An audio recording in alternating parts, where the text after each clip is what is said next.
Welcome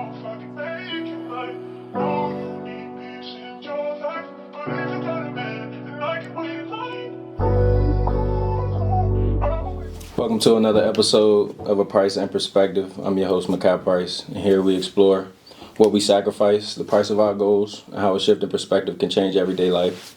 I got a good friend with me today, somebody I've known for almost 10 years now. We done hooped together, had real life talks. Like I said, one of my closest friends, man. I got my guy Dave on the pod. Yes, appreciate you. What's up, y'all? Jumping on the pod today, my boy. So, how you been, man? What's life been like for you lately?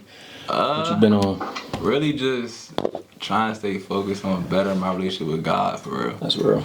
I feel like once God is at the center of your life, everything else in your life just gonna work out and plan out. So that's just been my focus. For sure. And today, guys, we're gonna be talking about the price of change and growth. We're gonna be talking about our perspective on these two things, our experiences growing and changing over time. And like I said, just give you guys our perspective on it. So, but before we start though, and this don't really even have nothing to do with the pod, I want to just say, like I'm proud of you, bro. Like I know what you've been through. You know what I'm saying. You done grown a lot. You also like inspired me to grow my relationship with the Lord. You've held me accountable. Like you just been a real friend. Like through it all. Like over the past year, we've grown closer.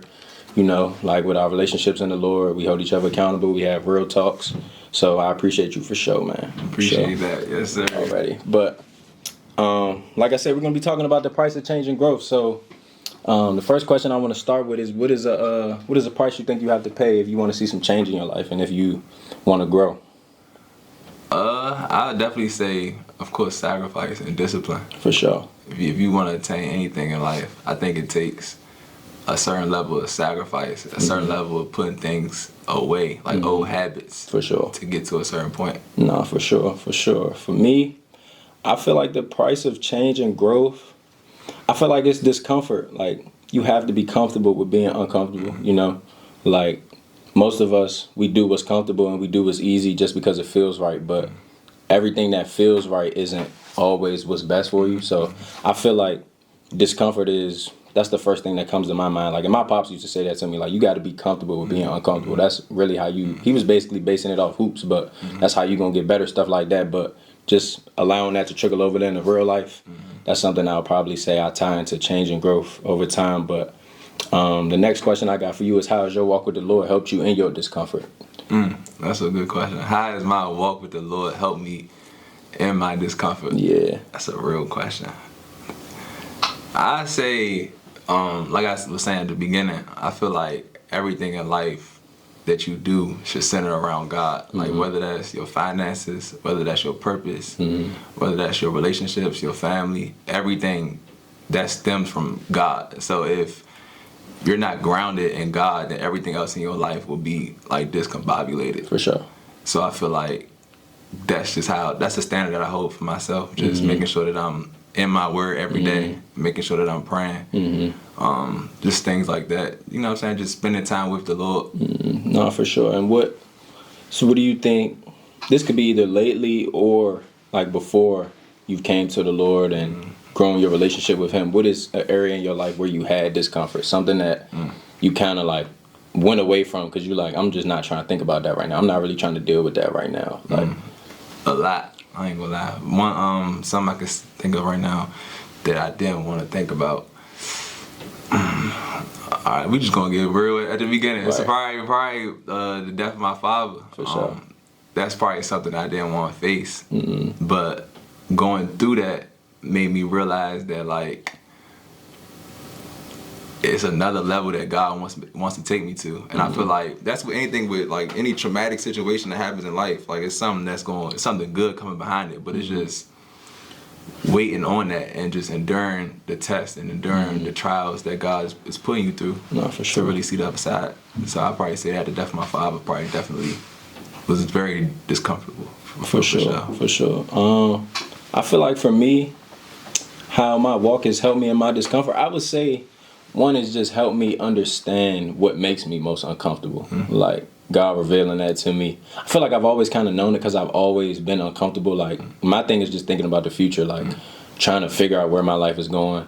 And you can't really figure that out. Like, you just got to experience life and got to let God reveal it to you. But I feel like that's the main thing for me, just trying to figure out where I'm going. And I feel like I made irrational decisions based off emotion, which led to me like that hindering my growth because I was trying to control everything. So I feel like my walk with the Lord has just really helped with my patience. Like, I'm really leaning on God's timing now. Like, just trying to be obedient every day, denying my flesh, feeding my spirit more, and knowing that, like Jeremiah 29:11, like He's gonna show me something in my life that's gonna prosper. Like, you know what I'm saying? Like, He has plans for me. So I feel like that's really the main thing for me. But I wanna go over into something else. I feel like something that puts us in a place of discomfort and a lot of people don't talk about is solitude. You know, like, I feel like how we experience solitude depends on our mindset too. Like, for me, I feel like solitude I've always went into solitude thinking I'm missing out or nobody really checking for me, stuff like that. So I feel like how we go into solitude, it depends on our mindset, really. So when solitude is really all about figuring out where you are in life, like evaluating and processing life experiences up to this point, past life experiences, so that can help you grow. Because once you do that, you'll figure out how to grow and stuff. But my question to you is, how do you feel like solitude has helped you along the way, and when do you feel like you had to go into solitude in order for you to grow? Nah, isolation, I feel like, is key to success for real. Going back to that situation with my father dying, I feel like, so I went to Morgan. So this happened during the summertime after I graduated from Bowie. What year was that? 2022. Oh, all right. Yeah, so I graduated Bowie 2022, and then 2023, like January, around that time when I transferred to Morgan, was playing D1 and all this type of stuff.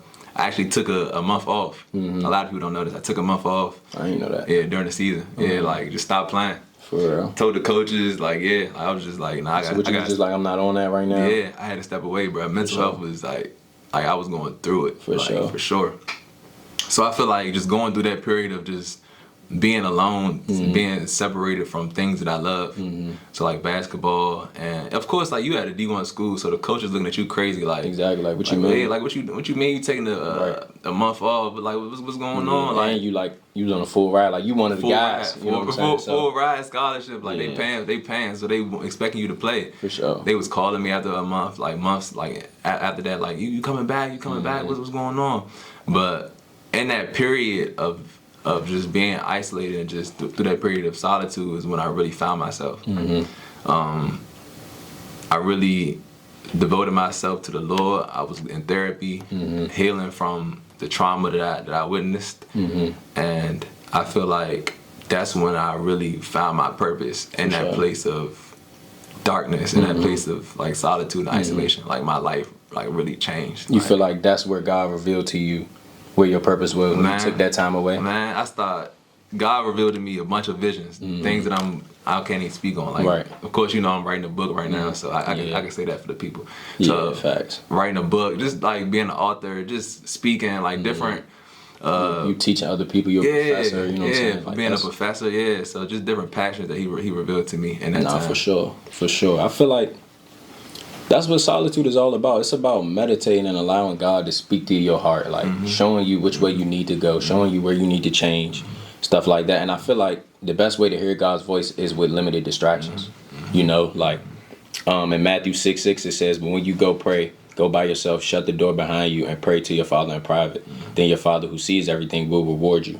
So I feel like there's a reward that comes out of solitude, and that's mental clarity, peace, self-discovery, and ultimately, like, the most important thing is a more intimate relationship with God. So I feel like that's how we should approach solitude. And my next question to you is, what mindset do you take on when you enter solitude now? Was it always a time of reflection and you were happy because it's just you and God with limited distractions, or did you enter it at times feeling lonely and stuff like that? That's a good question too. Definitely, it was times where I felt lonely. I feel like because I live in Florida now. So for the people that don't know, I live in Florida. So when I first got to Florida, like being in a new environment, not knowing anybody, like really going down there dolo, like. You know what I'm saying? Like I had people that I was on the team with last year, but I'm not really trying to kick it with like college kids. I'm trying to be on some other timing. Right. So really just trying to find myself, find a community in that time period. Like I was, you know what I'm saying? I was lonely for real. And that season ended that season was going on for like a month. But how my perspective has changed from then is I feel like the isolation period is needed. For sure. Because even people in the Bible, when you look at like Moses, when you look at like even Jesus was in the wilderness for 40 days before he actually started his ministry. So I feel like God uses the isolation period to really speak to you because you don't have those things that's distracting you. Nah, like the for friends, sure. the different vices, the social For media, sure. et cetera.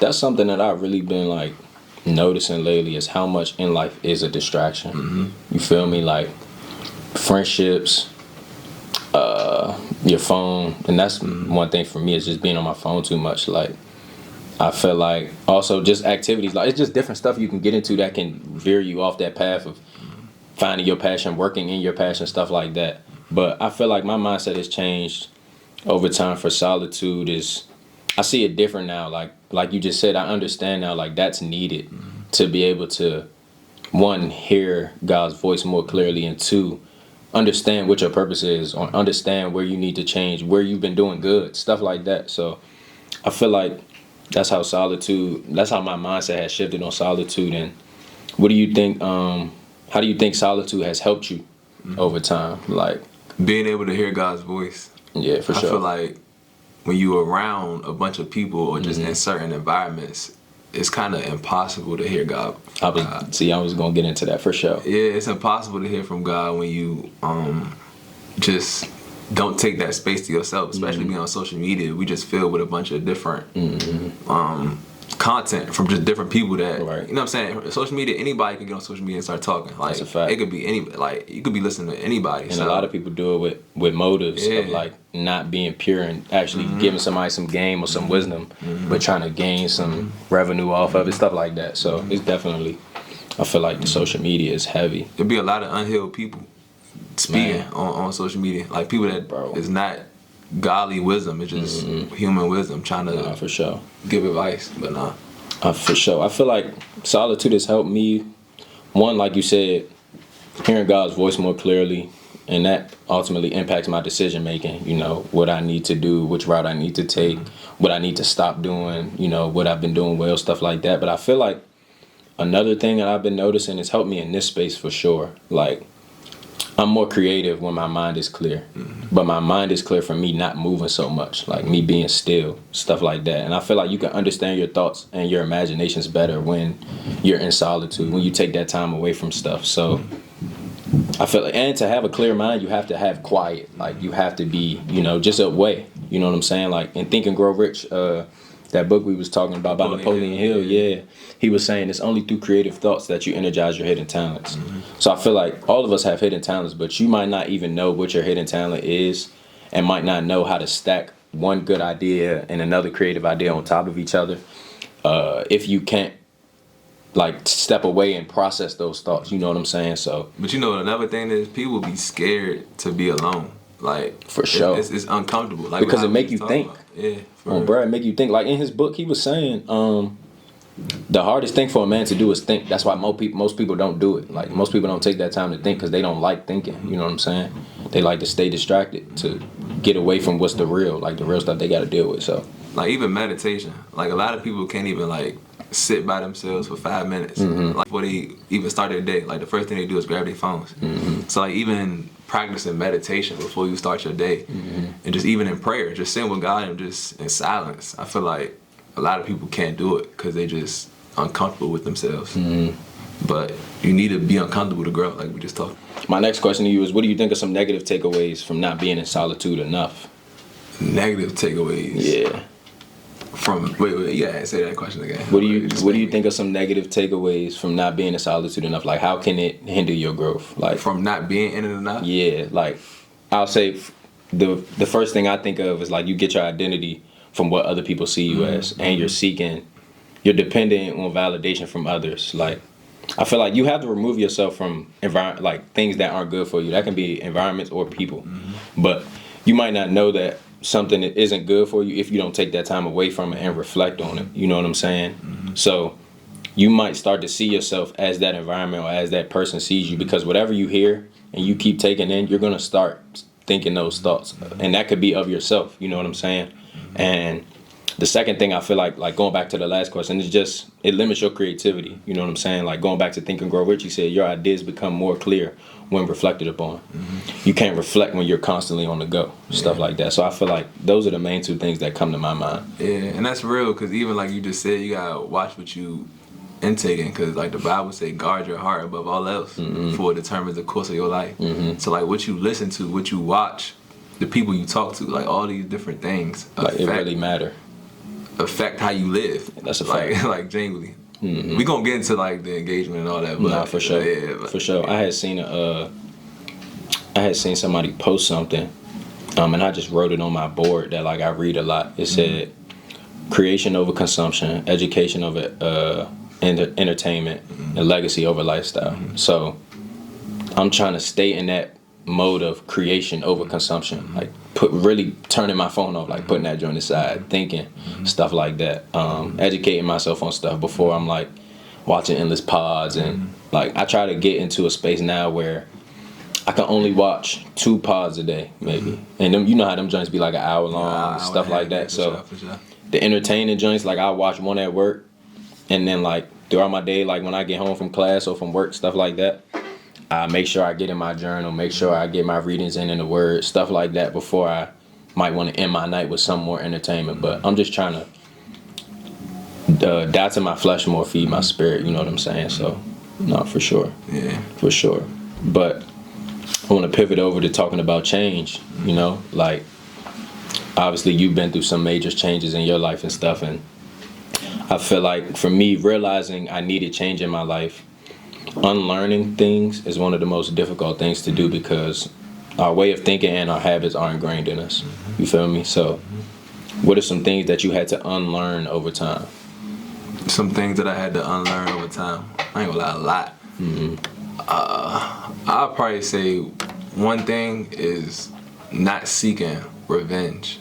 And what I mean by that is like, if somebody does you wrong, not trying to get them back, but letting the Lord handle it.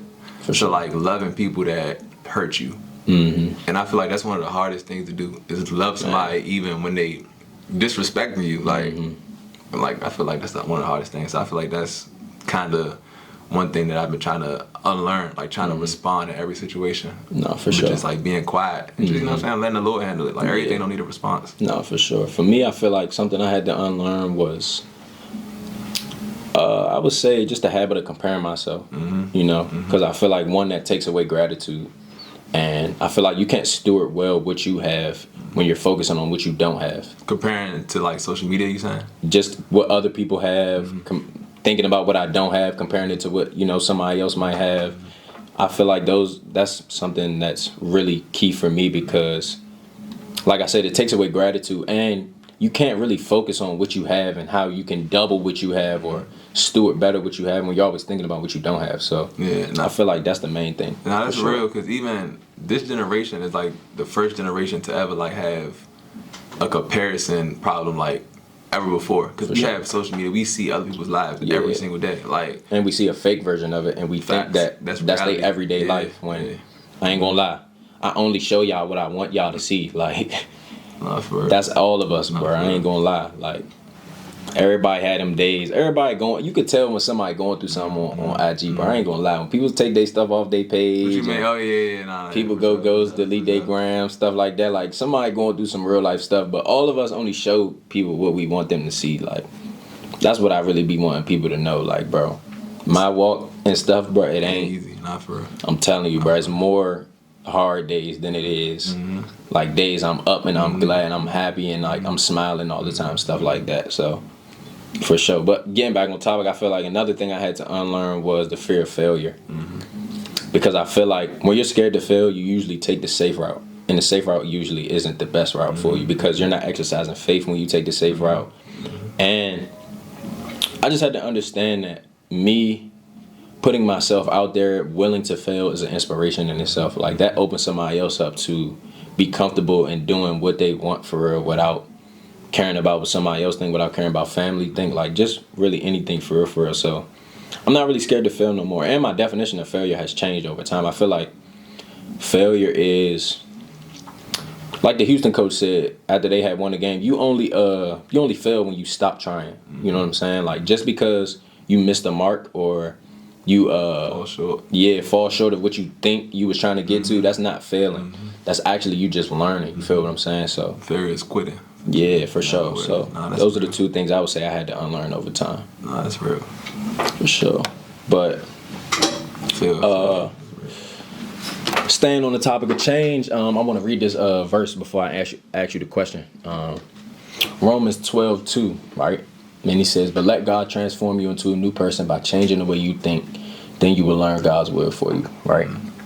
So, with this new mindset that you have and God changing the way you think, what are some things that have changed for you over time?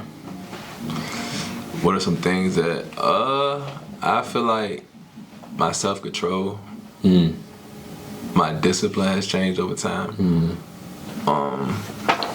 Just being more mindful of my emotions.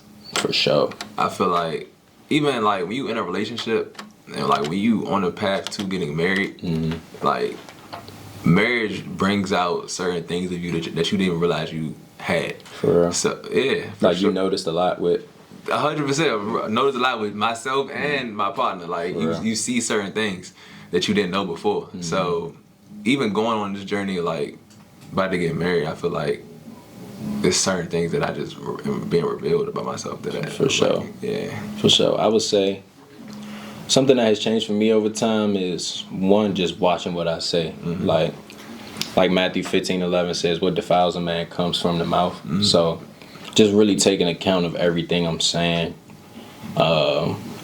understanding that words make worlds. You know, what I say can actually come into fruition, like it can happen. You know what I'm saying? So I feel like that's the first thing. I feel like my crowd too. Like that's one of the main things because I feel like your potential is limited in a negative environment.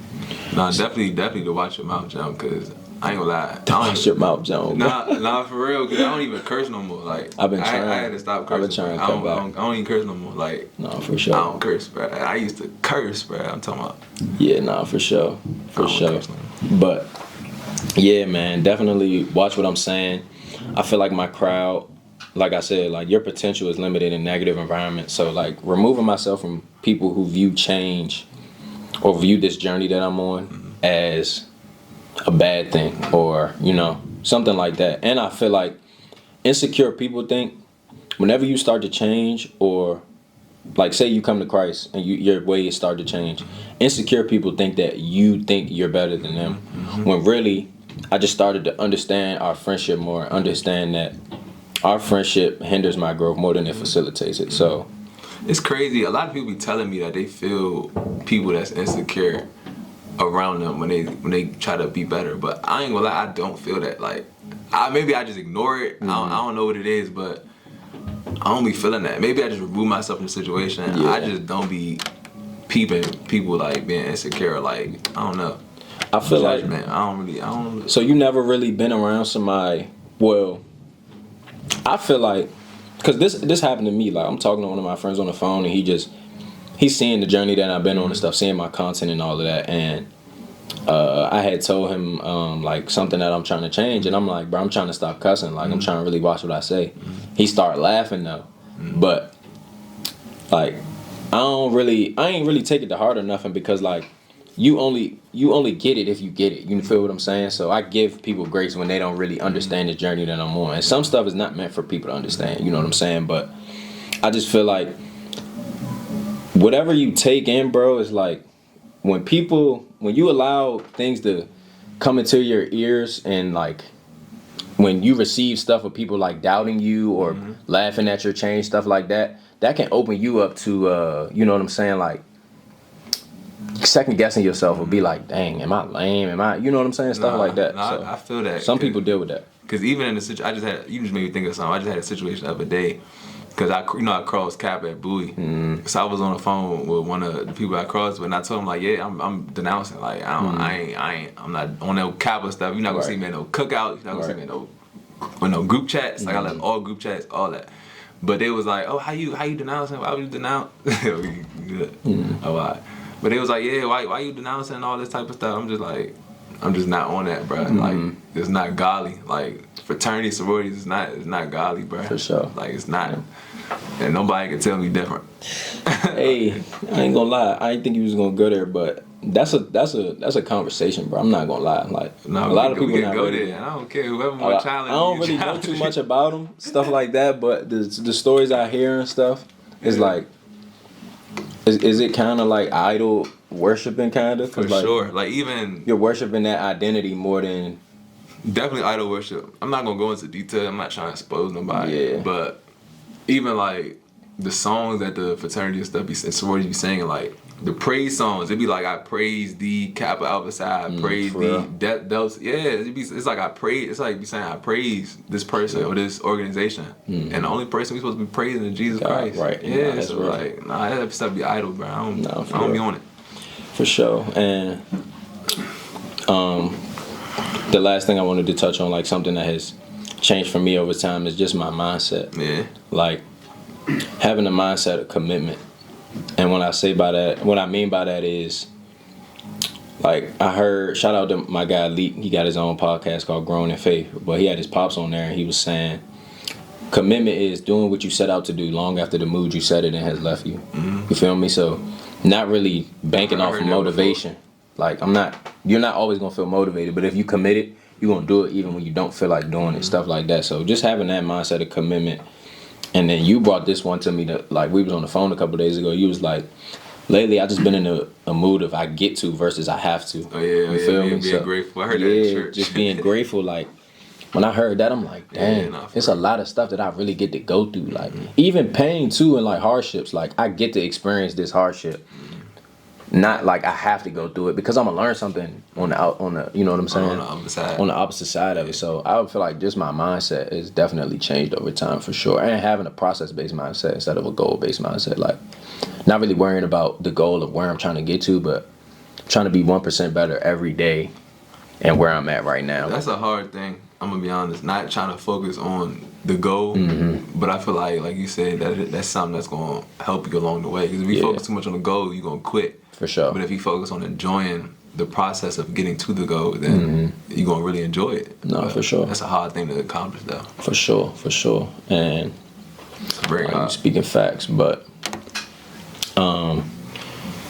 what do you think? So, if y'all don't know, my man engaged. Like my man about to get married and all of that. But what do you think? Like you said, you noticed some things about yourself and your partner that you didn't really see before. So what are some major things that you notice have changed in you, like since you've been with your partner, since you thinking about getting married, since God told you like, no, that's your wife, you know what I'm saying? A whole lot. I'd probably say number one, like I kind of already spoke on this, but like my emotions. I feel like a lot of people don't have emotional intelligence. Like a lot of people can't control their anger or process how they really feeling. There's a bunch of all that. So like being able to be calm even when you feel disrespected or even when you feel violated, like being calm in every single situation. That's something that I've been learning. Like for sure. Just controlling my emotions, especially being a man. Like we gotta be logical. We gotta be a leader. You know what I'm saying? Women, they gonna go through emotions. They gonna have their days. But being a man, you gotta be headstrong. Like you gotta be logical. Being a leader. You know what I'm saying? Sure. So we can't be all over the place. That's probably one thing. Nah, that's real. That's real. And bro, I can't even lie. Like seeing you go through this in real time and stuff. That's why I say I'm proud of you, bro. Cause like I said, I've known you since you was a senior, I was a freshman, but like, you know how we used to be and stuff like that. So cutting up. You feel me? So to see the growth that you've been going through and see how you are now and stuff, that's definitely like an inspiration to me. You feel me? So appreciate that, my boy. That's tough, but just getting back to the conversation. Glory to God. Glory to God for real. What are some areas you are seeking to still grow in, and maybe you need to see some change in a certain area of your life? What areas do I want to see growing? I'd probably say being more loving. Because Christ calls us to love each other. Especially, like, since we talk on the topic of marriage. Mm-hmm. In a marriage, you're supposed to love your wife as Christ loves the church. Right. And Christ loves us through everything. And despite what we do, right. It don't matter if you committed a murder, God still loves you. Right. So having that same type of energy towards your wife. Your wife is not easy. It's like not. Especially being in this fleshly body. So I feel like that's something that I'm trying to get better in. Just loving her despite anything. For sure. And just loving people despite anything. It don't matter, not even just her, but just everybody despite what they do. That's something that I had on here I wanted to touch on. For me, I've been asking God lately to just help me become like a better servant to people. That's real. You feel me? That's real. I feel like I'm called to be a leader, but I read in scripture that anybody who's a leader serves people. You feel me? So just helping me to become a more giving spirit, being more happy when I give, stuff like that, wanting to give first instead of thinking about myself. And it's hard to do that because we're human. Like, we always think about self first, stuff like that. But just to become a more cheerful giver, I feel like something that I want to change over time for me is my discipline. Like, I know myself. Like, I feel like I tend to go back on my word sometimes or try to bend my word and play tricks on my mind and make myself feel comfortable, stuff like that. So really just my discipline, for real. How do you feel like somebody could take the necessary steps to be more disciplined? You got to be intentional, bro.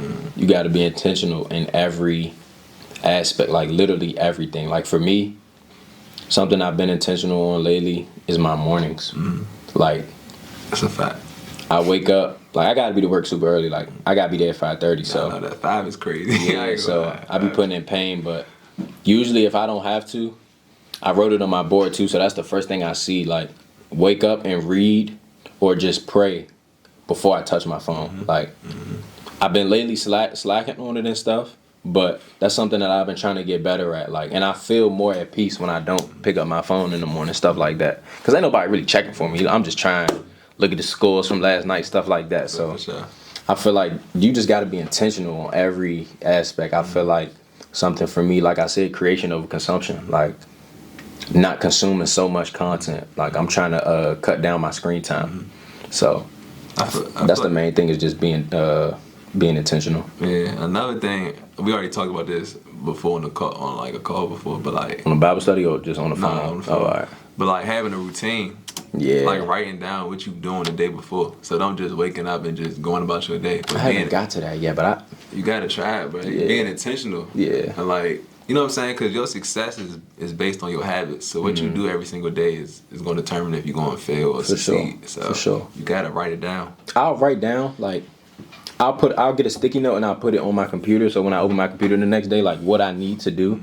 But I've been hearing you and Portia talk about it, like, on the Bible studies, like, a certain time and a frame that you're doing it at, and putting down that time when you give yourself a break, all of that type of stuff. Like, I heard her say that, so like, that's probably something I can get into. For like, sure. Getting a planner and really being intentional and writing out every day what I'm doing. And having an accountability partner too. So like, having one of your friends or just somebody, you know, you cool with, like, let's both do this together. You know what I'm saying? I just got one, like, literally like 2 days ago. Shout out to K2. Shout out to my cousin. We just told each other, like, we're gonna be each other's accountability partners. Yeah, for sure. You need that. Nah, for sure. To push you. For sure. But I feel like the last thing I want to see some change in, see some girlfriend, bro, I ain't gonna lie, is my eating habits, bro. You already know. Probably eating out too much, bro. Like, I'm just trying. I really feel like God is calling me to go pescatarian, bro. I swear He is, bro. I gotta put the chicken down. Like, I ain't time for food. You know, I just ate chicken today for the first time. You lying? In 4 months. I was just about to ask you about the vegan, bro. I'll tell you my first day, I ate chicken, bro. In 4 months, bro. Bro, you're going hard, bro. I'm not gonna lie. You know you're going hard, fool. Yeah, first day. My eating habits, bro. I feel like I could store my money better, a little bit better, if I cut back on how much I eat and just learn another skill of like cooking, stuff like that. So really just my eating habits for real. But speaking on you like eating chicken for the first time, what are some changes you have noticed in yourself since you went vegan? Maybe like thought process, your motivation, anything. I know. Probably I'll say energy is probably number one. I say like not being tired. 'Cause you know, like after you eat certain foods, You you be slumped. tired, bro. You be slumped on the couch or like just not trying to do nothing. So I'd probably say that. And just your emotions too. So like, Oh, you think emotions tie into it? bro, yes. When you eat certain food like chicken and stuff, like they be shooting up chickens with certain hormones. Like in the So how would factories. that make us feel like? Whatever hormones they shoot the chicken up with, you feel that in your body. So like, Kill. it's the same thing. Like, yeah. Even like people that eat seafood, like people that eat crabs and stuff and shrimp. Like, you know, shrimp eat at the bottom of the ocean. Like they. Hey, shout out to my homie behind the camera, bro. He used to say that, like, bro, you eat shrimp, bro. That's what I'm They're saying. bottom feeder. Nah, for real, that's a fact. They eat any and everything, and we eat these animals. So it's like, oh, these whatever they are. So I gotta stop eating shrimp, bro. That's what you Nah, talking whatever. about. If you want to eat, nothing is a sin. You can eat whatever. Nah, you I ain't want. talking about off the sin jump. I'm talking about of the health Off jump? the health jump. Nah. Ah, Ask God, bro. Ask God. I ain't gonna for tell you real. what you. For real. So what's your all my pescatarians too? Drop some go-to dishes in the comments. But what's some go-to dishes like vegan route that you be Vegan, quick? quick jump, pasta. I feel like that's the easiest jump. You sent the picture of the pasta Yeah, that one time. pasta. That jump was one. That Simple, jump looked simple one. pasta, plant-based pasta, and it be torched too. Like you wouldn't even know it's vegan, bro. Like I promise you, you gonna think you eating regular pasta, like that your mother cooked. I'm trying to tell you. Nah, for sure. You just gotta season it right, because most of the things we eat, it's the seasoning that's what that makes it good. It's not the actual food. It's the seasoning. It's the cayenne pepper and black pepper and all. Yeah, it's the seasoning. Kill. But think about that, bro. I'm really thinking about like dropping chicken or only eating it once a week. Yeah. Something like that. Yeah, start small. I've been getting better at it though, for sure. I've been getting better at it. Like only eating like I love tuna, so like What's making you want to change your eating habits though? Like, I was talking to this trainer at this gym. He was like, bro, whatever you put in your body now, you're gonna have to pay for it later, like literally in medical bills. So you can pay for the expensive food now and live longer, or you can pay in medical bills later. So I was like, dang. that's a fact. And then I literally be feeling different when I eat certain stuff. Like I don't eat America's Best no more, bro. The next day after America's Best, I be feeling wild. For real? Like, yeah, bro. Watch this podcast called, it's on, not podcast, I'm tripping. It's a documentary on Netflix. It's called What the Health. And For real. Is that the one that they had McDonald's on there? And Nah. oh, I was about to say, somebody told me about the McDonald's joint. They ain't eat McDonald's since. Nah, this is something different. It's called What the Health. And let me know what you think. Like, it's gonna have you looking at chicken and everything, like, For sure. crazy. But that's wrapping up episode 3, man. Thank all you guys for tapping in with me.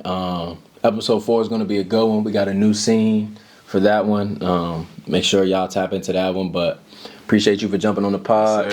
Yes, sir. Thanks for having me. Price and Perspective, episode 3. We signing out.